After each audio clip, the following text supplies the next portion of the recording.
भाई सुनो, बात नहीं करना। रीजन तुम्हें पता ही है, क्योंकि आवाज आएगी वो नहीं है।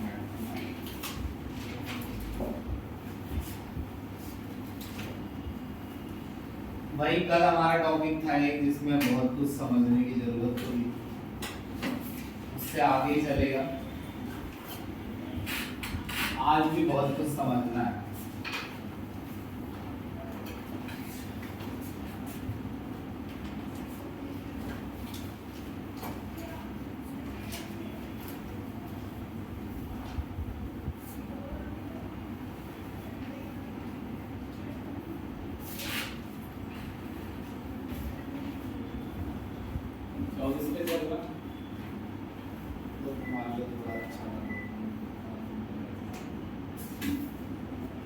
देखो भाई सुनो, कल याद है हमने मोलर कंडक्टेंस पढ़ा था,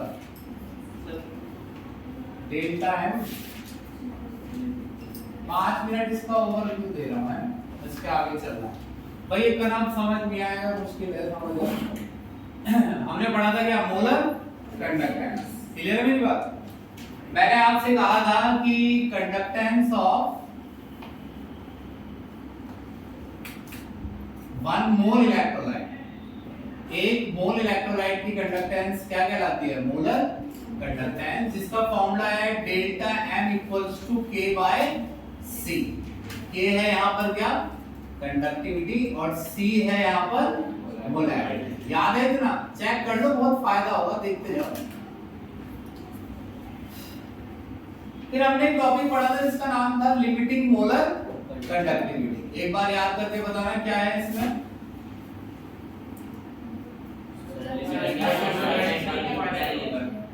जब एक मोल इलेक्ट्रोलाइट जितने आयन दे सकता है मैक्सिमम दे दे, तो वो कंडक्टेंस क्या कहलाती है, लिमिटिंग मोलर कंडक्टेंस, या नहीं? तो एक मोल इलेक्ट्रोलाइट पूरी तरह कब टूटता है भाई? Eight infinite dilution. जब पानी बहुत ज्यादा हो तो इलेक्ट्रोलाइट पूरी तरह टूट जाता है, उस समय आपकी मोलर कंडक्टेंस क्या बन जाती है, लिमिटिंग मोलर कंडक्टेंस। ये फॉर्मूला था हमारा, delta naught M minus A root C, है ना? फिर एक आया था कोलरास्ट लॉ, वो ग्राफ हटा देता हूं बीच से, ग्राफ में कुछ समझ लो। फिर एक आया था क्या, कोलरास्ट लॉ। भाई जो पीछे पढ़ा है ना भाई, वही समझा रहा हूं मैं, ऐसा नहीं कि टॉपिक समझा रहा हूं, हमें ऐड करना है टॉपिक का, इसलिए थोड़ा पहले से करना। भाई हमने ये पढ़ा था कि मान लो कोलरास्ट ने कहा कि जो लिमिटिंग मोलर कंडक्टिविटी है वीक इलेक्ट्रोलाइट की, क्या दिक्कत आ रही थी वीक इलेक्ट्रोलाइट में? वीक इलेक्ट्रोलाइट जो होता है, ग्राफ का एक्स्ट्रा, हाँ, ग्राफ का एक्स्ट्रापोलेशन करके वीक इलेक्ट्रोलाइट की क्या नहीं निकलती है, लिमिटिंग मोलर कंडक्टिविटी, क्योंकि वो टूटता ही चला जाता है। कुछ याद आ रहा है ऐसा? मोहित को भी याद आ रहा है, मोहित आया नहीं था पिछली क्लास में, तुम देख रहे हो एक्टिंग इनकी, तो पढ़ गया सर। अच्छा,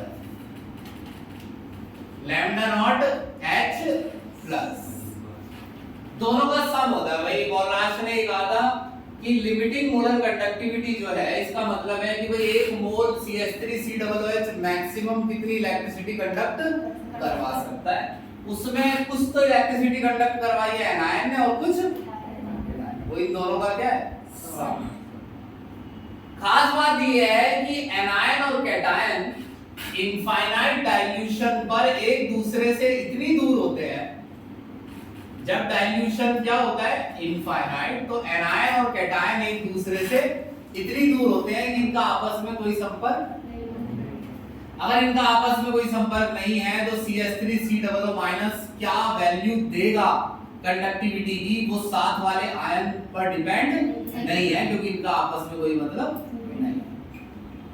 अगर हम ये समझ लें कि CH3COO- जो कंडक्टिविटी देगा वो हमेशा फिक्स रहती है, साथ में कौन सा आयन है उससे कोई मतलब नहीं है, तो फिर हम एक काम कर सकते हैं कि मान लो मेरे को मालूम हो लैम्डा नॉट CH3 COOH और lambda naught CH3 COOH Na, lambda naught HCl और लैम्डा नॉट NaCl है, NaCl। ये तीनों कैसे इलेक्ट्रोलाइट है?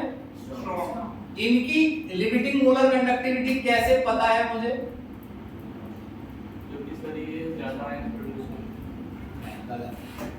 इनकी ऐसे पता है क्योंकि ये स्ट्रॉन्ग इलेक्ट्रोलाइट है और वो ग्राफ का एक्सट्रापोलेशन करके निकाली जा क्या molar conductivity strong electrolyte weak की निकाली जा सकती है। तो स्ट्रॉन्ग की मदद से किसकी निकाल सकते हैं? ऐसे अगर मैं लैम्डा नॉट CH3 COOH को प्लस कर दूं लैम्डा नॉट HCl से और माइनस कर दूं लैम्डा नॉट NaCl को, तो ये सम होता है किस किस का? डबल ओ माइनस का प्लस Na प्लस ये किसका सम है? Lambda naught H plus plus lambda naught Cl minus ये किसका सम है? Lambda naught Na plus plus minus lambda naught Cl minus. तो ऐसा करना दरअसल इन दोनों को जोड़ने जैसा ही होगा, ठीक है? क्योंकि एक जैसे Na प्लस की कंडक्टिविटी घट गई, Cl माइनस की हट गई, बस किसका सम बचा? एसिटेट आयन और H प्लस, और यही सम किसकी मोलर कंडक्टिविटी है? Limiting molar CH3 COOH। ये तो बड़ा था लास्ट या नहीं? ठीक। अब हाँ सर ऐसे क्वेश्चन में अगर हमें निकालना होगा तो ये जो तीन कंपाउंड है ऐसे गिवन है। क्वेश्चन तो अभी हम करेंगे।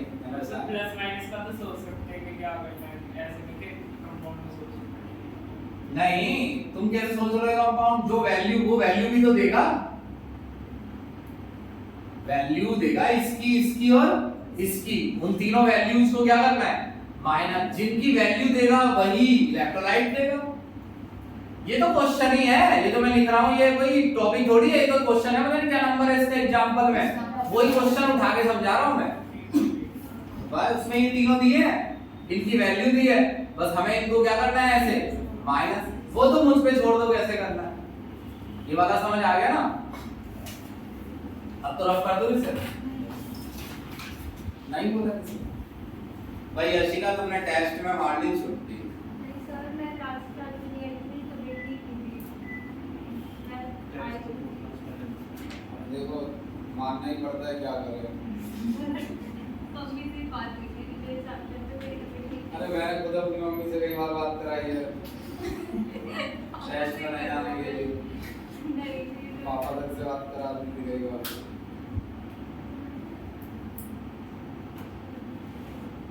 चलो कोई नहीं, बाकी इतना है कि हमें तो जो काम करना है हम करेंगे। बाकी जो आता है इसके लिए धन्यवाद, जो नहीं आता है उसके लिए मेरी दुआएं। दीपिका भूल जाती है हमारे, दीपिका टेस्ट ही भूल गई। सुनो,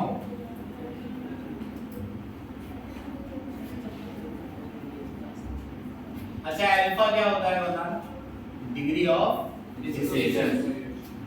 मेरे बच्चों न्यूमेरिकल करने हैं, ये तो थ्योरी तो बात की बात है। अल्फा होता है डिग्री ऑफ डिसोसिएशन, इससे भी न्यूमेरिकल ही आएगा। आप अगर मुझसे पूछेंगे कि अभी तक सर आपने इतना भाषण दिया है, उसमें क्या पूछा जाएगा, तो molar conductance, limiting molar conductance की डेफिनेशन, पानी डालने से मोलर कंडक्टेंस चेंज कैसे होती है, बढ़ती है या घटती है, कल मैं बता के गया था। कंडक्टिविटी की और मोलर कंडक्टिविटी की, याद नहीं? 1 सेंटीमीटर क्यूब में आयन बढ़ेंगे, ऐसे सेंटेंस बोल रहा था ना। एक तो ये आएगा, कॉलराच लॉ लिखने के लिए आता है। कॉलराच लॉ क्या है? वही जो आप मैं हिंदी में बोलता हूँ कि कोई फर्क नहीं पड़ता साथ में कौन सा आयन है, आयनिक कंडक्टिविटी की वैल्यू क्या रहती है? फिक्स। ये क्या कॉलराच लॉ है? कॉलराच लॉ का न्यूमेरिकल आता है, तो 3 मैंने भी करके दिखाया था, ऐसे करके तुमसे कहेगा माइनस प्लस करके निकालो। अब ये न्यूमेरिकल आएगा, देखो अल्फा क्या होता है? Degree of dissociation.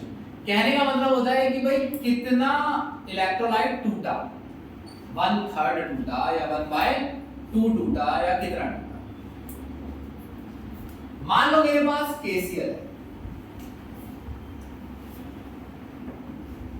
मान लो मेरे पास केसीएल है और मेरे को इसकी क्या पता है, लिमिटिंग मोलर कंडक्टेंस। मान लो तुम बताओ कितनी ले लो, 100 ले लो, चलो 100 साइमन सेंटीमीटर स्क्वायर पर मोल। कितना टूट चुका है बताना,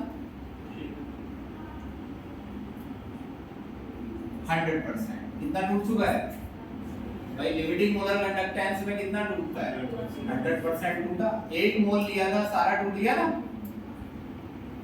इसमें कोई उलझ रहे हैं क्या टॉपिक के, 1 मोल सीधा सीधा तो रेजिस्टेंस था, उसका उल्टा कंडक्टेंस है, फिर मोलर कंडक्टेंस है और फिर लिमिटिंग मोलर कंडक्टेंस है। वीक की नहीं निकलती है ग्राफ से, तो उसके लिए क्या है, कॉलरास लॉ है।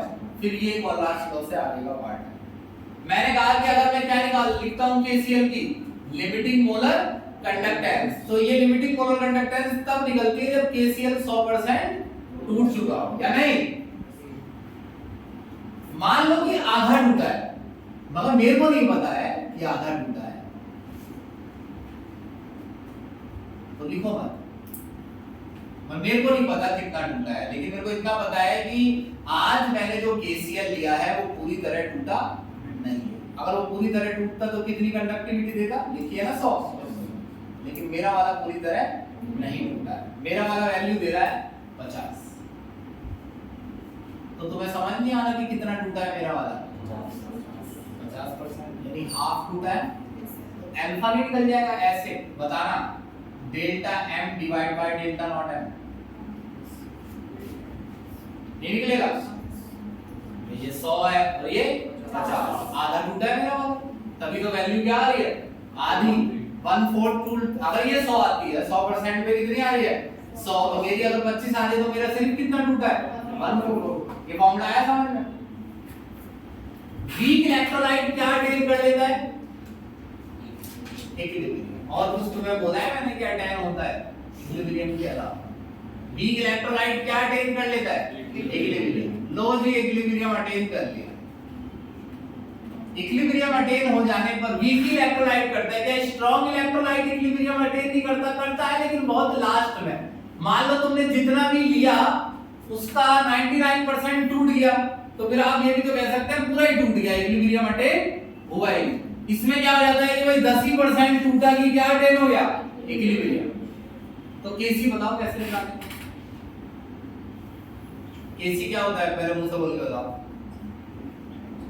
इक्विलिब्रियम कांस्टेंट, एक और नाम है इसका। आपकी किताब में इक्विलिब्रियम कांस्टेंट नहीं लिखा है, क्योंकि उन्हें पता होगा कि ये तुम्हें पता है, तो उन्होंने लिख दिया है डिसोसिएशन कांस्टेंट। तो डिसोसिएशन कांस्टेंट भी क्या होता है, केसी। केसी कैसे निकलता है, प्रोडक्ट की कंसंट्रेशन ऊपर, कौन है प्रोडक्ट, CH3COO- और H+, और ये नीचे।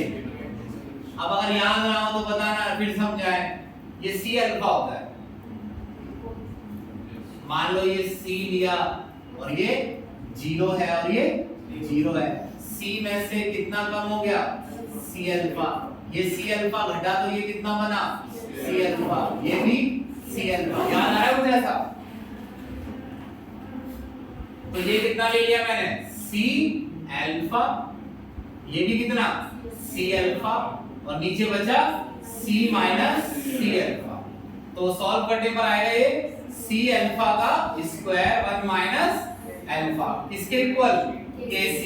अल्फा की जगह एनसीईआरटी ने डाल दिया, वही देख रहा है बगल में, delta m divide by delta not m का स्क्वायर और 1 minus delta m divide by delta not m। ना आया समझ में तो बताना। ये C अल्फा वाला हिसाब याद है तुम्हें, क्या समझा? ये C अल्फा वाला शायद ये लड़की आई नहीं थी उस समय। मान लो कि मैंने कितने मोल लिए हैं, अरे सुनो मेरी बात, तुम भी समझ लो। मान लो मैंने कितने मोल लिए हैं, 100। शुरुआत में ये कितना होगा, 100 में से 1/4 ही टूटा है। 100 लिया और उसमें से कितना टूटा, तो 100 माइनस 25, तो ये पूरी वैल्यू हो गई 75। 75 का मतलब कितना, ये बचा ये कितना बचा 75। ये कितना टूटा है 100 into 1/4, तो ये भी कितना बनेगा, ये भी कितना बनेगा, समझना है। ये 100 लिया तो ये कितना बना 0 0, 100 में से कितना कम हो गया 100 into 1/4, 1/4 का मतलब है जो लिया उसका 1/4 टूटा, तो कितना लिया 100, 100 का कितना टूटा 1/4, तो ये कितना है 25, तो 100 में से कितना टूटा 25, तो कितना बचा 75, तो ये तो पूरा हो गया 75। ये अगर इतना टूटेगा तो ये भी इतना ही बनेगा और ये भी इतना। 100 की जगह हमने लिख सकता है C, C मतलब molarity, C00 C minus C alpha, C alpha और C अल्फा। अब बताओ बिना आया तो आया सर हमने इसमें वीक इलेक्ट्रोलाइट को कैसे निकाला है? हाँ ये समझाया तो ये वीक इलेक्ट्रोलाइट का क्या निकल गया केस। अगर मान लो इसमें ज्यादा दिक्कत आती है तो यार ऐसे आता है सेम आता है C alpha square 1 minus alpha. C को याद रखो, C का मतलब मोलैरिटी है, अल्फा का मतलब है डिग्री ऑफ मोलैरिटी और डिग्री ऑफ डिसीज। ऐसे याद कर लो, इतना भी बड़ा नहीं आता है, ऐसे तो लिखा भी नहीं है किताब में, किताब में तो यही लिखा है बस केस ही है। हां दिखाओ किताब में दिखाओ, इतना सा लिखा है एंड में, ये देखो यहां लिखा है, ये निकाल के बैठा है, देखो एक ही दो ही लाइनों में निपटा दिया हमने। ये C किसके इक्वल है C alpha square 1 minus alpha. चलो अगला बढ़े भाई, इसका दाना दाना हो जाएगा। एक चीज और समझा दिया, ये एक चीज ही तो खत्म नहीं हो रही है। ले व्हीटस्टोन ब्रिज पढ़ा है तुमने? Yes sir. क्या पढ़ता है, कब पढ़ा था 11th में 12th में? अभी पढ़ा जी फिर ये क्या पढ़ा था? सर वो एक दो उन्होंने तरह का बेशक बैलेंस आप हो जाता है लोग और फिर वो कैंसिल कर देते हैं। बेटा दे से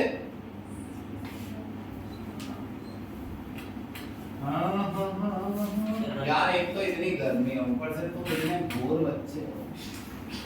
हाँ, तुम्हें पता है कितनी गर्मी लग रही है यहाँ आके? जब मैं 2 क्लास लेता हूँ ना 3 से 4 4 से 5 तो मेरे आधा सर में दर्द होता है, फिर मैं आधा तुम्हारे लिए छोड़ देता हूँ। रास्ते में इतना हिस्सा है दर्द नहीं होता, मैंने सोच लिया था तुम में लगा देना।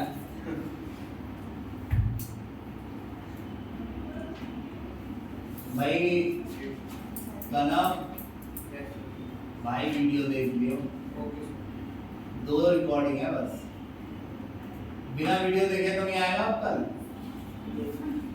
बिना वीडियो देखे तो। टॉपिक है व्हीटस्टोन रिजल्ट का काम है क्या?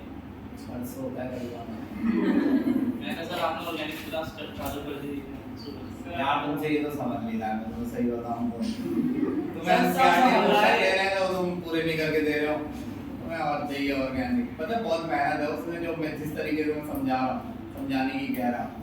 सर टेस्ट है आ रहे पास कर दो सर स्टार्ट। एक ही चीज पे काम कर लो यार, एक चीज पे ढंग से पढ़ो। चलो ऑर्गेनिक कर लेते हैं। ये तो हो गया सर खत्म आपकी इसी हफ्ते। हाँ सुनो मेरी बात, नकुल ऑर्गेनिक करेगा बेटा? हां सर करिए।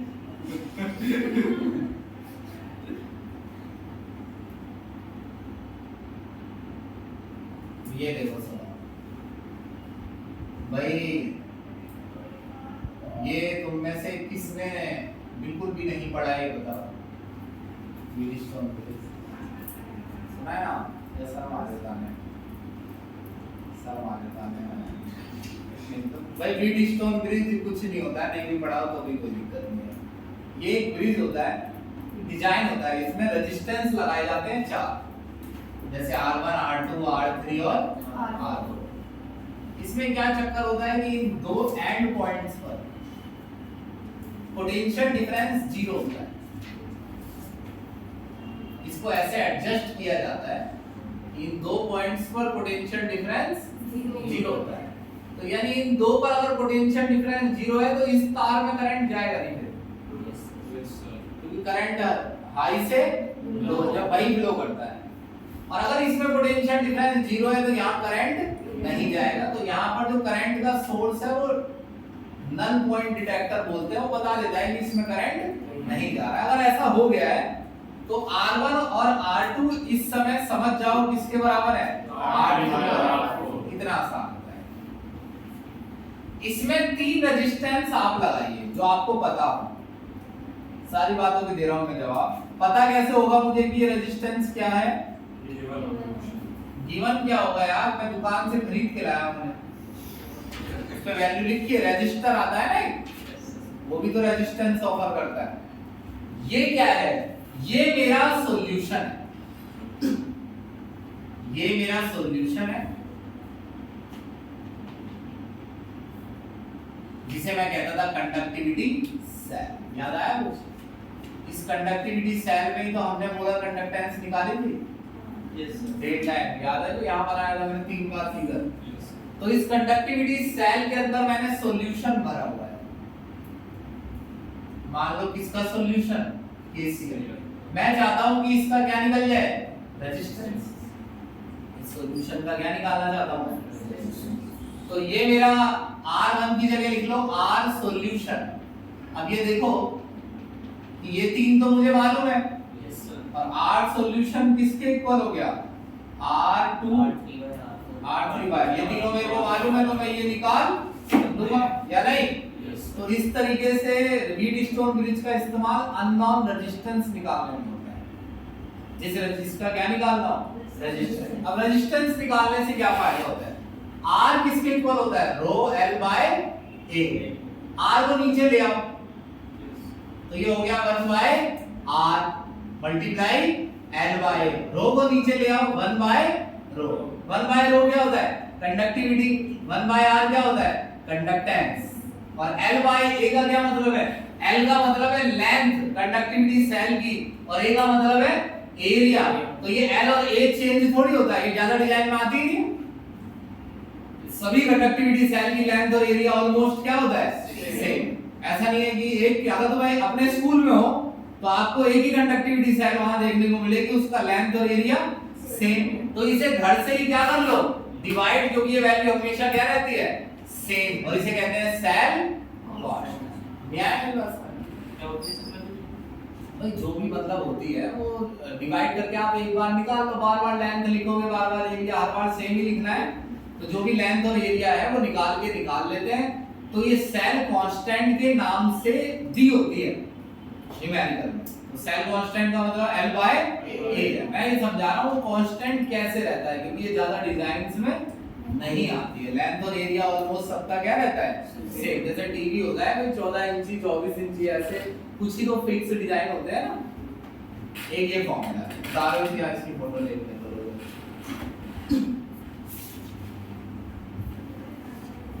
अब ये जो बीच का हिस्सा है ये अब पूरी तरह हो गया।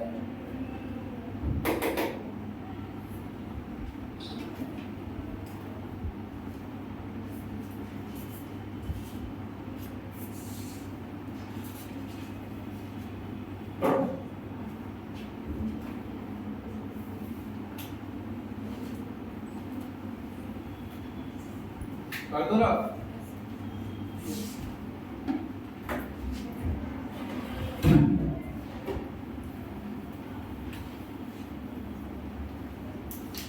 ये सारे एसीओ की जो है पोजीशन है, ये यहाँ लगने चाहिए।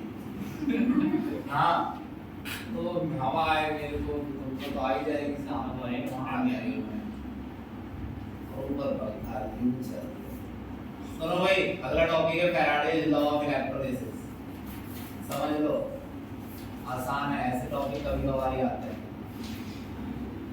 Faraday's law of electrolysis. अच्छा एक बात बताओ, पहला लॉ पढ़ेंगे, फर्स्ट लॉ। 2 लॉ है, क्या आएगा इस लॉ के ऊपर बताओ मुझे। लिखने के लिए कहा, इसकी इक्वेशन है, उसे समझो, आसान न्यूमेरिकल आता है यार। अच्छा एक बात बताओ, ये गोल्ड है, इस पर कितना चार्ज है? 3 प्लस। रुक जाओ, ये जल्दी ज्यादा शॉर्ट हो गया। ये एक सॉल्यूशन है, इसमें गोल्ड क्लोराइड है AuCl3। मेरे साथ साथ बोलना, ज्यादा उतारने के चक्कर में मत पड़ो। उतारना तो एक सेकेंडरी चीज है, बड़ा उतरा हुआ समझ में वैसे भी बड़ा आता है। जैसे ये बैटरी लगी हुई है या सेल है, सेल बनाई है मैंने। ये इलेक्ट्रोड है, मान लो प्लैटिनम की है। ये इलेक्ट्रोड प्लैटिनम की लेने से फायदा ये होता है, ये रिएक्शन में शामिल नहीं होते, कोई गड़बड़ नहीं करते। इस पर प्लस चार्ज है, इस पर माइनस। इसके दो हिस्से करो, Au3+ और 3Cl-। तो अंदर गोल्ड किस फॉर्म में है? Au3+। करंट पास करूंगा तो कहां जाएगा? ये एनोड है और ये कैथोड। करंट पास करूंगा तो कहां जाएगा? कैथोड पर जाएगा। क्लियर है मेरी बात? और यहाँ डिपॉजिट होता चला जाएगा। जितने समय तक करंट पास करूंगा उतना ज्यादा गोल्ड यहाँ चिपका हुआ नजर आएगा। मान लो 10 साल से पास कर रहा हूँ करंट, तो 10 साल के लायक गोल्ड भी तो होना चाहिए अंदर, है ना? हो सकता है 5 मिनट में जितना भी गोल्ड है वो सारा चिपक गया हो। डिपेंड करता है सॉल्यूशन कितना बड़ा है, उतने ही ज्यादा समय तक आप करंट पास कर सकते हैं, उतना ही ज्यादा गोल्ड किस पर आकर चिपकेगा? कैथोड। समझ में आ रहा है बात? भाई ये तो कैटायन है, आप इसे समझ लीजिए कि इस पे नेगेटिव चार्ज है। जैसे आप करंट पास करेंगे तो कैटायन को नेगेटिव चार्ज अपनी ओर खींचेगा। क्या करने के लिए खींच रहा है कोई बताएगा? कैटायन क्यों जा रहा है कैथोड पर? क्योंकि कैथोड के पास क्या है? इलेक्ट्रॉन, और कैटायन इलेक्ट्रॉन लेकर एटम में बदल जाएगा। सेम वैसे जैसे जिंक कैटायन वापस जाकर क्या बन जाता था? जिंक। Au3+ नेगेटिव की तरफ जा रहा है। नेगेटिव कौन है? जिस पर इलेक्ट्रॉन है। तो Au3+ को इलेक्ट्रोड से क्या मिलेंगे? इलेक्ट्रॉन। वो इलेक्ट्रॉन ले लेगा और किसमें बदल जाएगा? A। ये बात तो क्लियर है? कितना Au3+ है ये बताओ? 1 मोल। और इलेक्ट्रॉन कितने? 3 मोल। ये लिखा हुआ समझ आ रहा है? कितना गोल्ड होगा? 1 मोल। चलो 1 मोल गोल्ड का मास बताओ।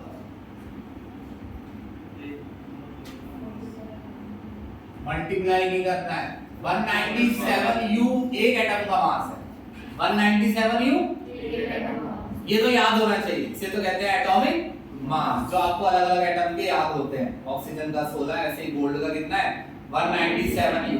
ये एक एटम का मास है, लेकिन हमें कितने का चाहिए? तो इसी में क्या लगा दो, इतना अंतर होता है। U लगाओगे तो एक एटम, G लगाओगे तो 1 मोल एटम। ये पहले चैप्टर है some basic concept of chemistry. एक बार इसमें थोड़ी सी बात कर लो। सोडियम का एटॉमिक मास 23 U होता है। 23 U में कितने एटम? 23 ग्राम में। याद रखोगे ना, सब में चले गए। या तुम अगर इसमें डिफरेंस नहीं कर पाते हो तो यार वही एटॉमिक मास लिख देना, बस उसमें क्या लगा देना? ग्राम। तुमसे कोई कह रहा है गोल्ड का मास लिखो, कौन सा मास गोल्ड का याद है तुम्हें? वही एक एटॉमिक मास होता है। वो कितना होता है? 197। उसी में पीछे क्या लगा देना? ग्राम। छोड़ो कांसेप्ट को, अब तो बोल दो कि भाई एक ही चीज लगा देनी है जो आती है। तो भाई करा 3 मोल इलेक्ट्रॉन पर चार्ज कितना होता है? 1 मोल पर कितना चार्ज? 96,500। कितना? 96,500। 96,500 कूलम चार्ज। हिमांशी ये बात चल रही है कि अगर किसी तार में 1 मोल इलेक्ट्रॉन फ्लो बढ़ जाए तो वो 1 मोल इलेक्ट्रॉन कितना चार्ज बनाते हैं? 96,500। कैसे आता है ये? एक इलेक्ट्रॉन पर चार्ज कितना होता है? 1.6 into 10 की पावर -19 कूलम 1 किलो कर रहा है। तुम कह रहे हो कितने किलो कर रहे हैं? 1 मोल। तो 1 मोल से क्या कर दो? मल्टीप्लाई। इन दोनों का प्रोडक्ट आता है 96487 और इसी को लिखते हैं 96,500। क्लियर है मेरी बात के लिए? तो 1 कूलम से इतने कूलम से कितना गोल्ड बनता है? 1 कूलम से कितना बनेगा? डिवाइड कर देंगे। अब करो ना, बताओ क्या आएगा? ये आएगा ना ये है कि 1 कूलाम से कितना गोल्ड डिपॉजिट होगा। क्लियर है? 2 कूलाम से कितना डिपॉजिट होगा? 75.7। तो गोल्ड का वेट कैसे निकलेगा? इसका मतलब ये क्वांटिटी लिखो आगे, एक बार निकाल लो और इसी में ही चार्ज की क्या करते रहो? मल्टीप्लाई। ये 1 कूलाम चार्ज से डिपॉजिट हुआ गोल्ड है, 2 कूलाम चार्ज है तो 2 से क्या कर दो? मल्टीप्लाई। कैसे पता चलेगा कितना चार्ज है? करंट की टाइम से क्या कर दो? Multiply. Q equal to ID होता है, I इक्वल्स टू QID और Q इक्वल्स टू ID। देखो करंट कितना है और कितने टाइम से पास किया जा रहा है। टाइम तो तुम्हें घड़ी से ही पता चलेगा और करंट एमीटर से कितना पास किया जा रहा है। बस तुम्हें फिर ये पता होना चाहिए कि इसका मोलर मास कितना है, आपको पता लग जाएगा कि कितने ग्राम गोल्ड डिपॉजिट होगा। सीधा सीधा है प्रोसेस के लिए। इसे कहते हैं Z। ये कांस्टेंट है गोल्ड के लिए, क्या बोलते हैं इसे? Z। ये Z लेकिन किसका लिखा हुआ है तुमने? गोल्ड का। ऐसे लग रहा है तुम्हें अलग अलग मेटल में अलग अलग आएगा? तो Z निकालना सीखो। मान लो Z किसका निकालना है? सिल्वर। Z for silver. बताओ क्या लिखूं सबसे पहले? 108 ग्राम। क्या है ये सिल्वर का एटॉमिक मास? सिल्वर पे चार्ज कितना होता है? +1। एक दिन तुमको लिखवाया नहीं था Zn से Zn2 प्लस, तो Ag से Ag प्लस लिखवाया नहीं था? तो कितना चार्ज लिखो? +1 और 96,500। ये क्या निकल गया? ये निकल गया कि 1 कूलाम चार्ज से कितना सिल्वर डिपॉजिट होगा। चलो कैल्शियम के लिए बताओ। 40 ग्राम। नीचे बताओ 2 इंटू 96,500। मेरे साथ साथ बोलो, ये क्या निकाला है मैंने? 1 कूलाम चार्ज से कितना कैल्शियम डिपॉजिट होगा। और लिखो Z फॉर मैग्नीज। 55 होता है, तो चलो मैंने बता दिया। अब नीचे बताओ 2 प्लस Mn 2 प्लस 2 इंटू 96,500। आ रहा है समझ में? 1 कूलाम चार्ज से इतना मैग्नीज डिपॉजिट होगा। भाई इसमें यही तो समस्या है कि भाई एटॉमिक मास क्या रहने चाहिए याद, तो लिख के दे तो रहा हूं मैं जिसका अलग से आता है। निकेल आता है 59 होता है निकेल का शायद, 50 कोबाल्ट निकेल। हाँ निकेल।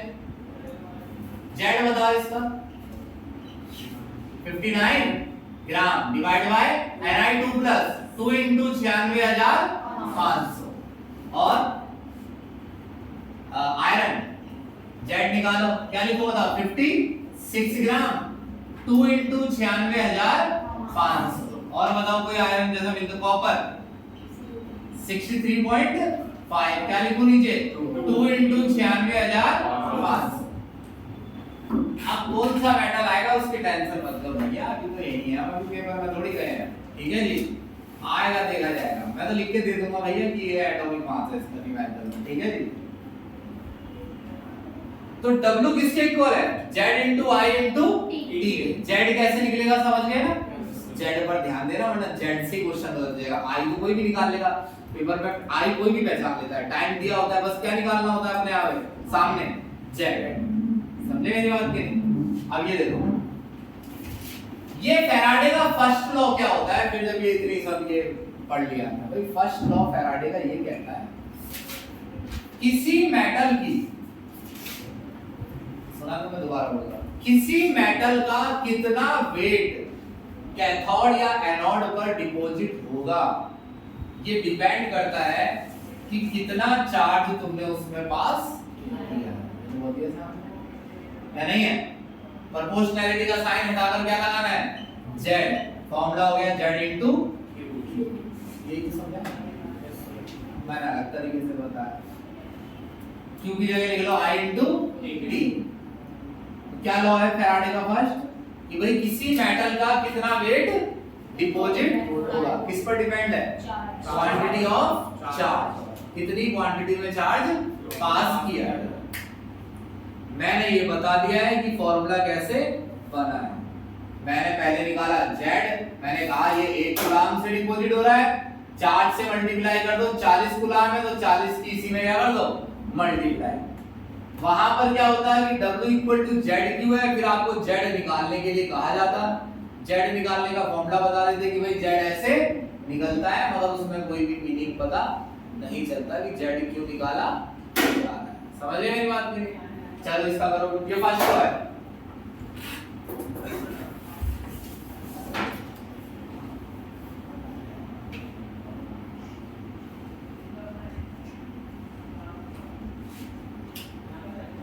भाई हमने तो एसी बंद करके कूलर चला दिया और कूलर पूरा मजा दे रहा है। इसलिए आपका माइक बंद होता है, ये पूरा इसलिए आपका माइक बंद होता है। माइक कहाँ बंद होता है? सर बंद ही होता है, आवाज नहीं आती। इसमें इसमें गेम में गया। गेम में नहीं माइक बंद ही रखता हूँ। सर हम बात करते हुए रहते हैं, आपकी आती है। वो मैं सुनता रहता हूँ, मैं सुन लेता हूँ ज्यादा। भाई ये समझ गए ना ये लॉ क्या है? एक सेकंड है, रुकना है एक सेकंड। सर उड़ने वाला पहले बिठा दो अभी से सर रिकॉर्डिंग का नाम दे दीजिए। इसकी रिकॉर्डिंग कम से कम अपलोड होने में 10 घंटे लगता है इस मोबाइल से। 10 GB में आती है, 10 GB 15 GB, तो एक और 1.5 दिन लगता है। लगा के छोड़ देनी होती है, रात भर लगा रहता है, वाईफाई चलता है। कंप्रेस होने में लगता है 2-2.5 घंटा वीडियो में। ऐसा लगता है ऐसे डाली सर में खटाक देने से और आगे देखता हूँ ना कितनी बार मैंने अभी तक हुई नहीं है, अभी तक हुई नहीं है। प्रोसेसिंग चलती है ना, वो देखते हैं वीडियो। बिठा दो इसे, इसे आज ही चाहिए। ले ले यार। भाई संडे में टेस्ट बताओ किस टाइम दोगे, मॉर्निंग इवनिंग? मॉर्निंग। सब मॉर्निंग। ठीक है, तो फिर हार्ट्स बेटा किस टाइम रखे टेस्ट बताओ। कभी भी सर एक दिन सर सुबह से क्या? सुबह रख लो 11 बजे। फिर आज भी पता है क्लास में क्लास 11 बजे क्या करने जा रहा है तू क्लास में? अच्छी जगह पढ़ता है? सर जी की थी। अच्छी जगह पता भाई। तो क्या चल रहा है अच्छी जगह? और ये तू कितना भी समझ में देख ले, समझ में बेटा तेरे को यही आएगा।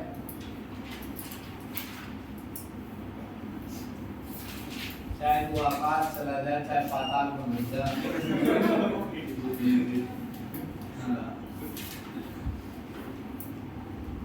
भाई देखो, जब भी अब बच्चा कोई पैदा होता है ना साइंस साइड में, तो आकाश वालों का कर्जा होता है उस पे, तो आकाश वालों को उसे चुकाना होता है। तो वो एक बार चुका देता है, फिर वो किसी छोटी मोटी एकेडमी में पढ़ के नीट की तैयारी कर लेता है। भाई एनोड है कैथोड है सभी बच्चे देखेंगे। मेरे पास 3 मेटल हैं, Ag प्लस, Au 3 प्लस और Zl 2 प्लस।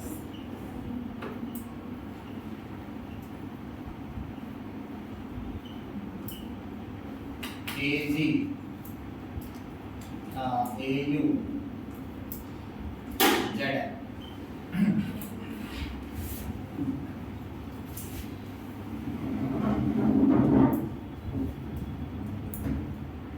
सुनो, इसका इक्विवेलेंट मास निकालो।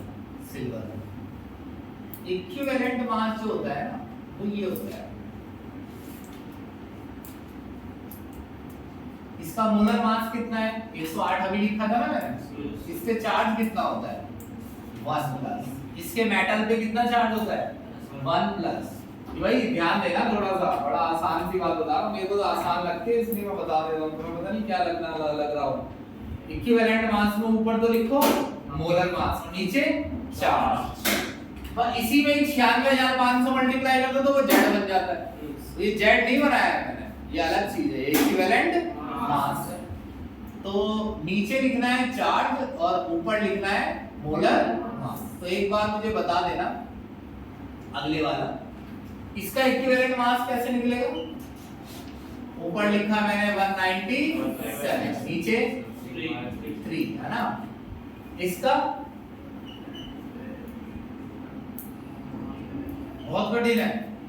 65.4 नीचे 2, ये है इनका इक्विवेलेंट मास। क्या मतलब है इसका? क्या बताता है इसका क्या मतलब है? अच्छा मैंने ना इसमें साइन तो बनाना है आप। कहाँ पे? Positive negative. ये सही है साइन? एंड और नेगेटिव होता है। नहीं, मैंने गूगल पर भी सर्च किया तभी मेरे दिमाग में कंफ्यूजन एनोड वो जगह है जहाँ ये सही लिखा हुआ है। एनोड अभी हम करंट दे रहे हैं ना, तो एनोड पॉजिटिव, अगर करंट हम बना रहे होते तो एनोड पिछला नेगेटिव नहीं। एनोड वो जगह होती है ना जहाँ क्या हो रहा हो, तो जैसे मेरे पास ये मैटर, अरे क्या हो गया तुम्हारा को पढ़ा देगा कि नहीं? एक तुम्हारे बच्चे इतने अच्छे हैं। गूगल पे पॉजिटिव आता है। मेरा बेस्ट फ्रेंड नहीं आया, ईशान मेरा बेस्ट फ्रेंड। Zn2 प्लस किस पे जाएगा? कैथोड पर, है ना? कैथोड पर अगर Zn2 प्लस जाता है तो क्या बनने जा रहा है? Zn Zn पर, यानी Zn2 प्लस का क्या होगा? रिडक्शन। इस बार रिडक्शन कौन सी जगह पर हो रहा है? नेगेटिव। तो उसे क्या लिखा है? कैथोड। न्याय समझ अब गई? कैथोड वो जगह होती है जहां क्या होता हो, Zn2 प्लस किस तरफ जाएगा? पॉजिटिव पे नेगेटिव पर? नेगेटिव पर। क्योंकि उस पर पॉजिटिव चार्ज है और नेगेटिव पर जाने पर उसका क्या हो रहा है? रिडक्शन। तो Zn2 प्लस, अब ये नेगेटिव वाला क्या है? कैथोड। क्योंकि यहां क्या हो रहा है? रिडक्शन।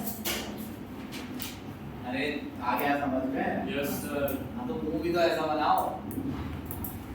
सुनो, अगर मैं इसमें, अभी बात खत्म करो, लास्ट तक कर, अगर मैं इसमें 1 मोल चार्ज पास करता हूं, 1 मोल इलेक्ट्रॉन, कितना? 1 मोल इलेक्ट्रॉन। 1 मोल इलेक्ट्रॉन पर कितना चार्ज होता है? 96,500। कैसे ये साबित होगा कि मैंने इतना चार्ज पास किया है? भाई जब I और T को मल्टीप्लाई करने पर कितना आता है? 96,500। आप अपना करंट चेक कर लीजिए, मान लो 2 एम्पीयर का करंट है, उसमें ऐसी संख्या की मल्टीप्लाई कीजिए कि क्या बैठ जाए वो 96,500। उतने टाइम तक करंट फ्लो करना है, और आपको करना भी नहीं, आपको तो मान लेना है कि आपने इतना करंट फ्लो कराया है कि अंदर कितने इलेक्ट्रॉन फ्लो कर रहे हैं? 1 मोल। 1 मोल इलेक्ट्रॉन फ्लो करते ही आपने इलेक्ट्रिसिटी बंद कर दी। पता नहीं आपको कैसे पता चला, लेकिन हाँ फ्लो कितने इलेक्ट्रॉन हुए? 1 मोल। तो ये कितना डिपॉजिट होगा? कितना है ये? 1 मोल। 1 मोल से कितना डिपॉजिट होगा? 108 ग्राम। ये कितना है? 3 मोल। 3 मोल से कितना डिपॉजिट होगा? 197। 1 मोल से कितना डिपॉजिट होगा? 197 डिवाइड बाय 3। 2 मोल से कितना डिपॉजिट हो रहा है? 65.4 ग्राम। 1 मोल से कितना डिपॉजिट होगा? 65.4 डिवाइड बाय 2। तो ये 1 मोल से जिंक डिपॉजिट होगा, ये 1 मोल से गोल्ड, और ये 1 मोल से सिल्वर। ऐड हो गया जी। तो बस फाइनली ये बताओ, 1 मोल इलेक्ट्रॉन फ्लो करवा रहा हूं मैं। 1 मोल से सिल्वर चेक करना है, तो मैं ऊपर देखना, ये तरफ नहीं देखना, ऊपर देखना। 1 मोल से सिल्वर कितना डिपॉजिट हुआ? 1 मोल से गोल्ड सही लिखा है ना वो? तो 3 मोल से 197 है। 197 कैसे पता चला? 1 मोल का मास है, ये एक ही तो मोल है, तो 197 है ना? तो लॉ ये है फैराडे का कि भाई अगर आप सेम क्वांटिटी है, मैं ये कह रहा हूं मैंने तीनों में कितने इलेक्ट्रॉन पास किए? 1 मोल। तो 1 मोल का मतलब मैंने तीनों में कितना चार्ज पास किया है? 96,500। अगर मैं सेम क्वांटिटी में चार्ज 3 अलग-अलग सॉल्यूशंस में, या अलग 3 के 4 भी हो सकते हैं, सेम क्वांटिटी में चार्ज अलग-अलग सॉल्यूशन में फ्लो करवाता हूं, तो किस मेटल की कितनी अमाउंट डिपॉजिट होगी? ये डायरेक्टली प्रोपोर्शनल है उसके इक्विवेलेंट मास के। इसमें से सबसे ज्यादा इक्विवेलेंट मास किसका है? मान लो सबसे ज्यादा मास किसका डिपॉजिट हो रहा है? समझ रहे हो? जितना ज्यादा मेटल का क्या होगा? इक्विवेलेंट मास उतना ज्यादा क्या डिपॉजिट होगा, मेटल। अगर मैं सेम क्वांटिटी में अलग अलग मेटल के सॉल्यूशंस में क्या पास करूं, इलेक्ट्रिसिटी, तो किसका कितना मास डिपॉजिट होगा वो डायरेक्टली प्रोपोर्शनल है किसके, इक्विवेलेंट मास के। क्लियर है मेरी बात की नहीं? तो ऐसे लिख देता हूं शॉर्ट में, W मेटल डायरेक्टली प्रोपोर्शनल है किसके, इक्विवेलेंट मास के। ये सब आपको नोट्स वगैरह में मिल जाएगा, किताब में मिल जाएगा। Z निकालना ज्यादा इंपॉर्टेंट चीज होती है। Z का मतलब यहाँ Z नहीं, ये जो इक्विवेलेंट मास है, अगर आप चेक करके बता सकते हैं तो एक बार बताइए इक्विवेलेंट मास निकालने का यहाँ मतलब क्या है। मतलब इक्विवेलेंट मास जो है 197/3, उसका मीनिंग क्या बैठ रहा है। 197/3 का मतलब है एक मोल इलेक्ट्रॉन से कितना गोल्ड डिपॉजिट होगा, है ना। पहले वाला क्या था जिसमें 96,500 कूलाम दिया जाता था, वो था कि एक कूलाम चार्ज से, एक कूलाम चार्ज से कितना मेटल डिपॉजिट होगा। ये क्या है, एक मोल इलेक्ट्रॉन से कितना मेटल डिपॉजिट होगा। लॉ दोनों मैं बोल देता हूं, इसे बंद कर देता हूं।